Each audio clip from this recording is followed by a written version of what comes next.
Om Namo Bhagavate Vasudevaya. Loving obeisances unto the Supreme Being Vasudeva, who is everything there is. Janmadyasya yato anvayaditaratascha artheshu abhigyaswarat tene brahmahridaya adikavaye muhyanti yat surayah tejo vari mridam yatha vinimayo yatra trisargo mrisha dhamna svena sada nirastakohakam satyam param dhimahi. We meditate upon the transcendent absolute being from whom springs forth this universe. He is present in all that exists and yet distinct from everything.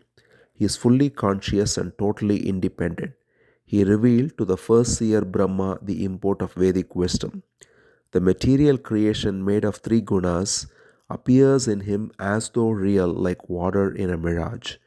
Being eternally self effulgent, he is ever free of the illusion Maya of the material world.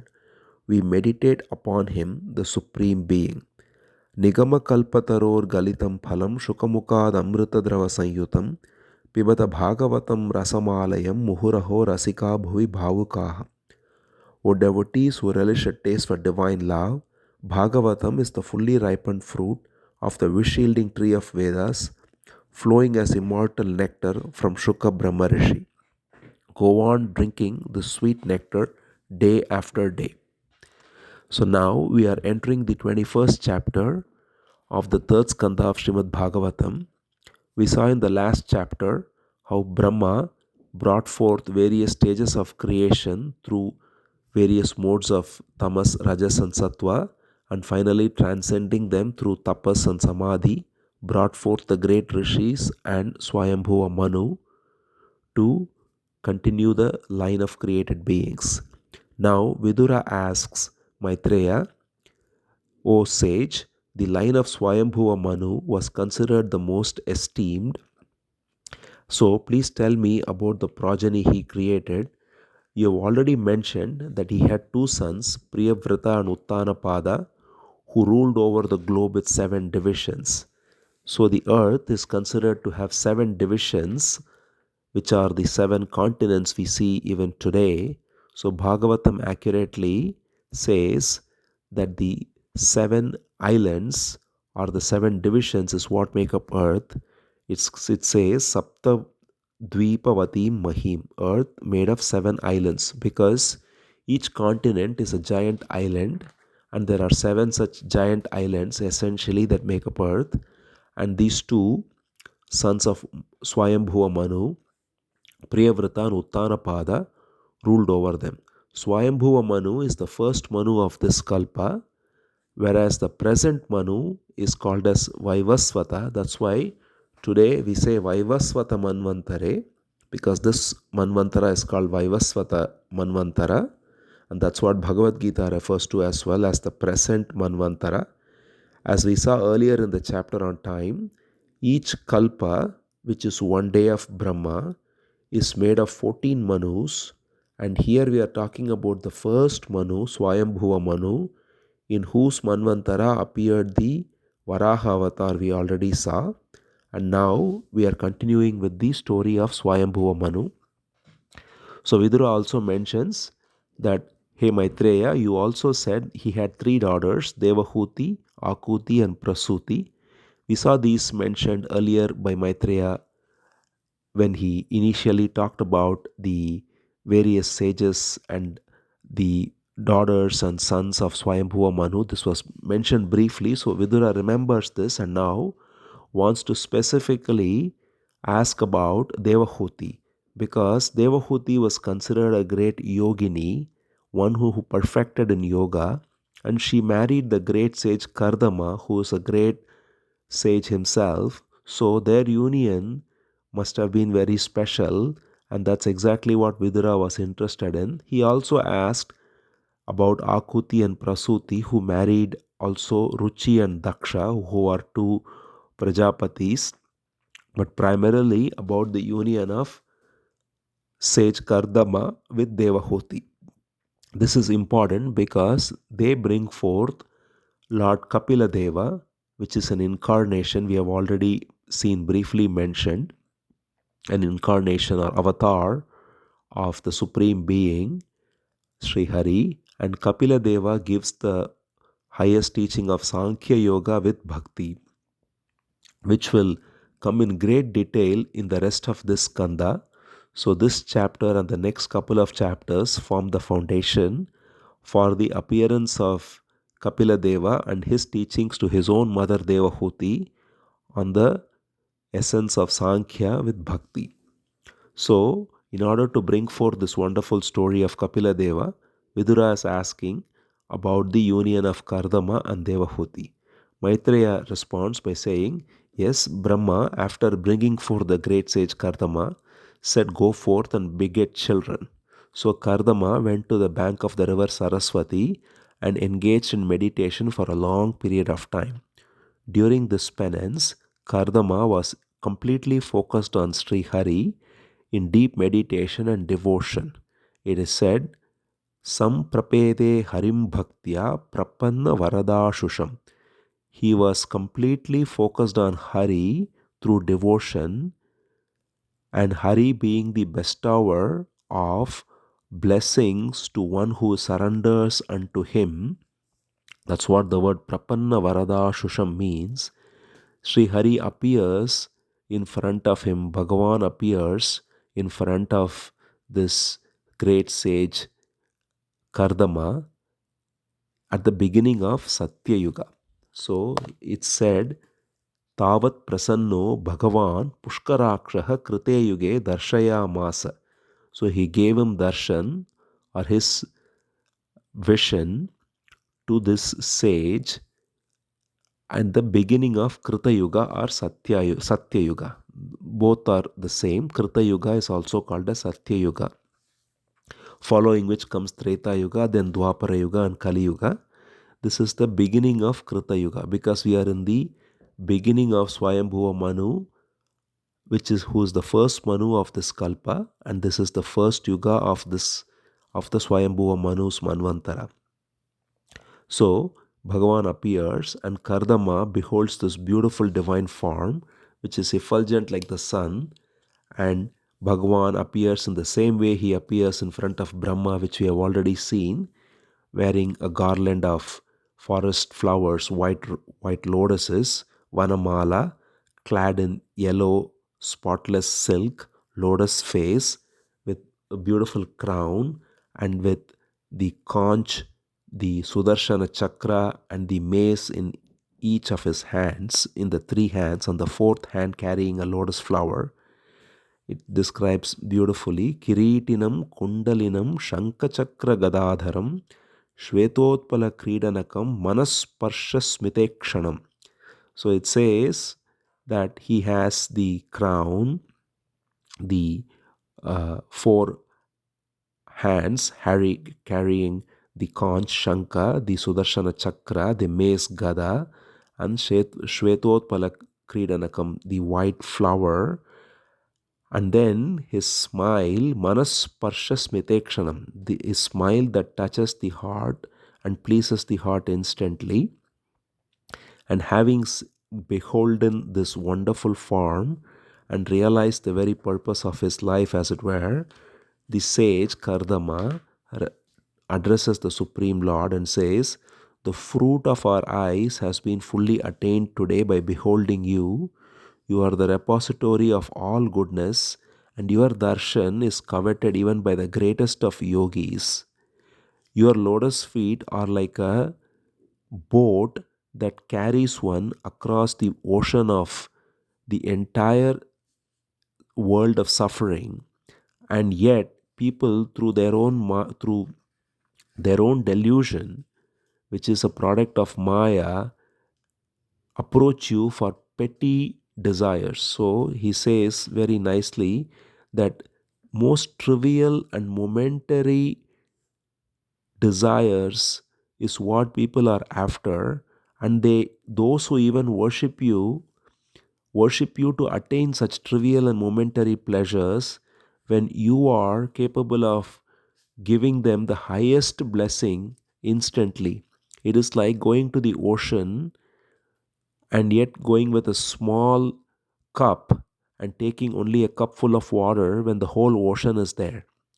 So the verse itself is so beautiful. He says, Ye mayayate hatameda satvat padaravindam bhavasindupotam upasate kamalavaya tesham rasisha kama nirayepi yesyu. So your padaravindam, the lotus feet, Bhavasindu Potam, it is able to take one past the ocean of material existence, ocean of becoming, ocean of desiring, ocean of suffering, and yet people, through their petty desires, simply ask for very trivial pleasures. You are like a wish yielding tree who grants any desires, though. So, whatever desires people come to you, you grant them, and yet people, being smitten by desire, are always bound, running here and there, and they are always constantly being tossed around by desires. This is the nature of people. But your devotees, he says, your true devotees, they turn their back on such worldly men and they only surrender unto you. They completely surrender unto you, and thereby they meet all their requirements by simply drinking the nectar of your praises. So he says very nicely that if one is completely surrendered unto you and simply engaged in drinking the nectar of your glory, then all other needs are automatically taken care, and such is the nature of your pure devotees. Whereas others who are stuck in desires, they are constantly tossed around from one desire to another, and your wheel of time, which is nicely described as having four parts in this three parts rather, in the sense of three divisions of the year, 6 seasons, and 12 months, and an extra 13th month that comes every 3 years, and 365 days, and all the moments that make up the time. It cuts everyone's life as it rolls. The wheel cuts through people's lifespan, but it does not touch your devotees, because your devotees are not identified with the body, and therefore they are never affected by the wheel of time. And therefore, he says, Kardama addresses the Lord by saying, It is your own Yoga Maya that brings forth this universe, just as a spider brings forth a web from its own body and withdraws it. You do the same, and whoever is part of this web, which is this Maya, when they recognize their true nature and they surrender unto you, they are free of this Maya. Otherwise, they are caught in it and they are asking for petty things, and your own Maya keeps them engaged in these desires, and you grant them those wishes too until they recognize their true nature. Having glorified the Lord like this, he says, I do have one desire though, because he engaged in meditation with the purpose of begetting children. And here Kardama also sets the right example by not whimsically going and marrying and having children, but devoting to the Supreme Lord and taking the enterprise of entering the household life of marriage and children as a sacred duty given by his father, and therefore surrendering to the Lord. So he says, I have this one desire as instructed by my father Brahma to have children, for which I am desirous of marrying a girl of like disposition, a girl who is conducive to produce the right kind of children. And this is a great instruction for everyone to take the duty of marriage if one enters household life in a sacred way and bring forth the right kind of children to this world.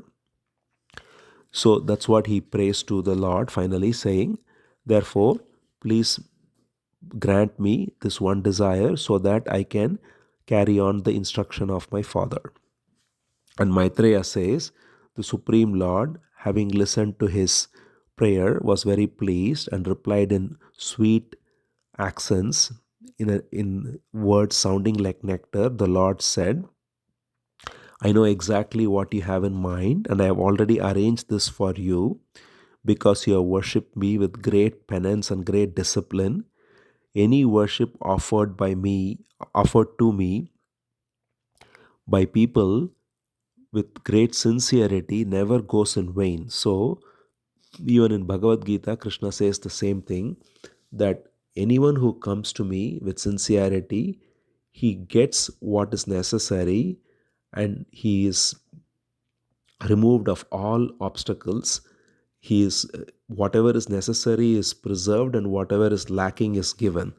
So, therefore, here also the Supreme Being Hari says, your tapas will never go in vain. You have done it very sincerely. Therefore, Swayambhuva Manu, who is the first Manu, he is going to come here with his daughter Devahuti and his queen Shatarupa and offer her as your spouse. So Swayambhuva Manu, it is said, was ruling at the time, headquartered or with capital in Kurukshetra, which is called as Brahmavarta at that time, but now it's called Kurukshetra, the same place where the great war of Mahabharata happened. So Swayambhuva Manu from there is coming to the bank of Saraswati where Kardama Rishi is doing his penance. And Bhagavan says he will bring here with him his queen and his daughter, the beautiful Devahuti, who is of the right type, a noble character with great virtues. And together you will first bring forth 9 daughters, and then your heart will be completely cleansed by carrying out my service, and by offering all your actions unto me, you will completely realize the self. You will be full of compassion to all beings, and you will attain self realization, and you will see me in all and all in me. Krishna says here beautifully, Kritva dayam cha jiveshu datva cha abhayamatmavan mayatmanam sahajagat drakshya satmani chapi mam. He says, Kritva dayam cha jiveshu, by having compassion towards all beings, Dattvacha Abhayam Atmavan, by recognizing and by giving fearlessness. Abhayam means fearlessness or refuge to all beings. So, by having compassion towards all beings and by giving fearlessness and refuge to all beings, you will attain self realization.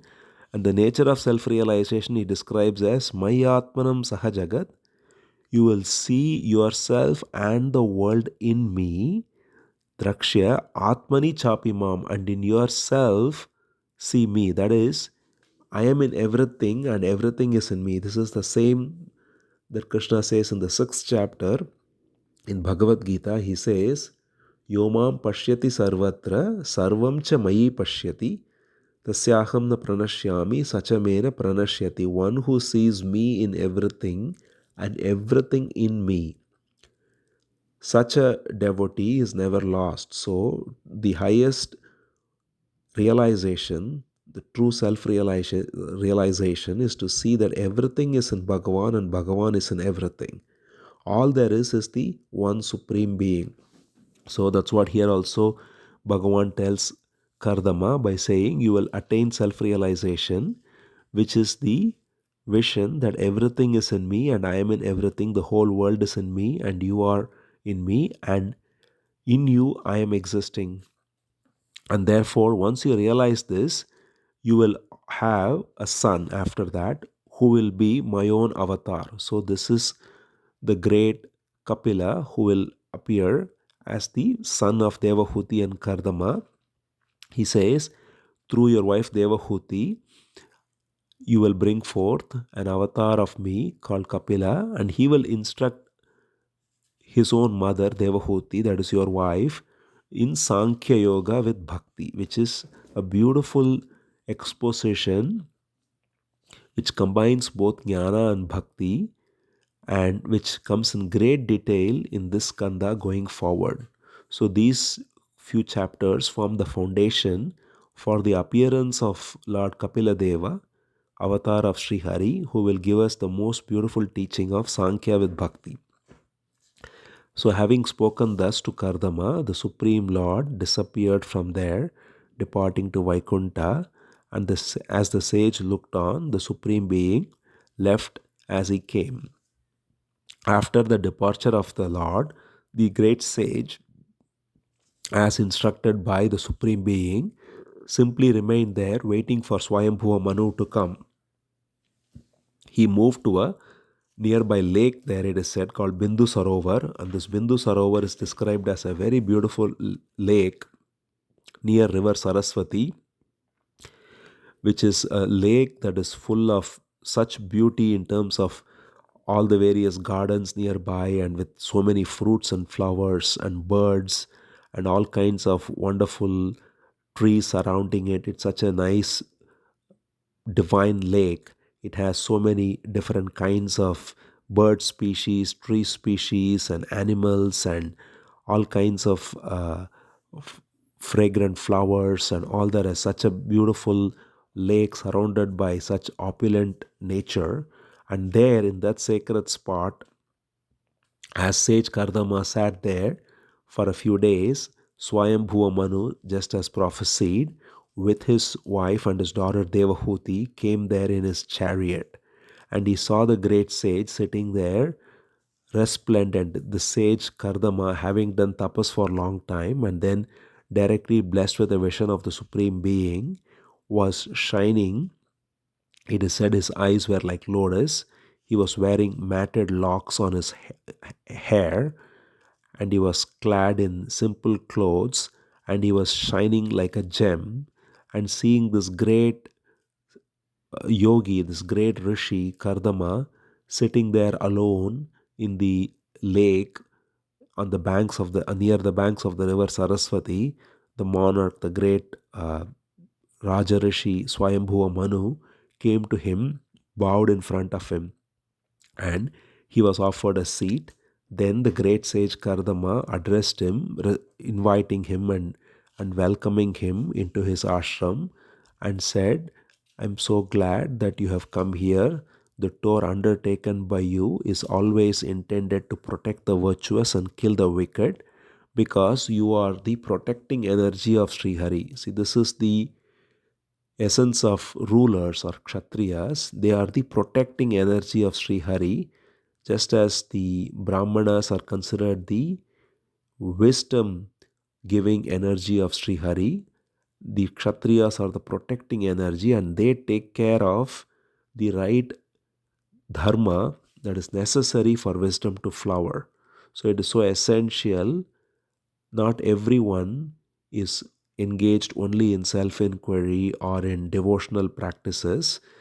There are those who are necessary to engage in ruling the place, ruling the kingdom in a very virtuous way, and there are those who are necessary to engage in business activities in a very righteous way, and so on.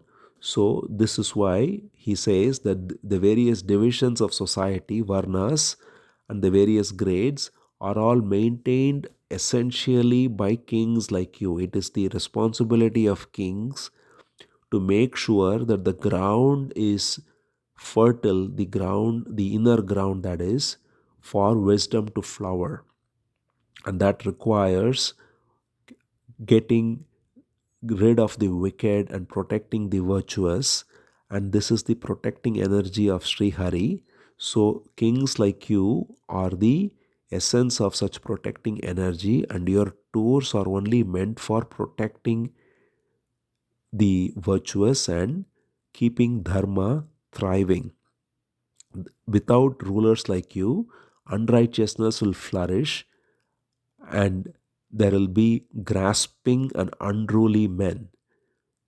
So this is why we see this today, when rulers are not situated in righteousness, when they are not having the right sense of dharma in them, as we see normally today, that results in grasping and unruly men flourishing, and thereby all virtuousness goes away, and there is great chaos and great sense of all negative qualities flourishing, which is what we see predominantly today, but kings like Swayambhuva Manu represent the right way of ruling a place. So this is what Kardama Rishi glorifies this great king Swayambhuva Manu, and he says, so it is a great service you are doing by ruling the kingdom, because if you give up ruling the kingdom, then it will fall into the clutches of impious men. So that's why it's important for great kings to not give up and go. This is exactly why Arjuna was instructed not to give up the war and retire to the forest, because everyone has a duty to do to maintain the right order of society, and the truth of Sri Bhagavan can be realized through any duty as long as it is done with the right attitude. So Swayambhuva Manu is a representation of this quality. He is a Raja Rishi, he is a royal sage, so though he is a king, he is inwardly completely surrendered, and therefore he is engaging in the activity of being a king in the most dharmic way. And this is the same example we see with Yudhishthira, which we have already seen, or with Parikshit.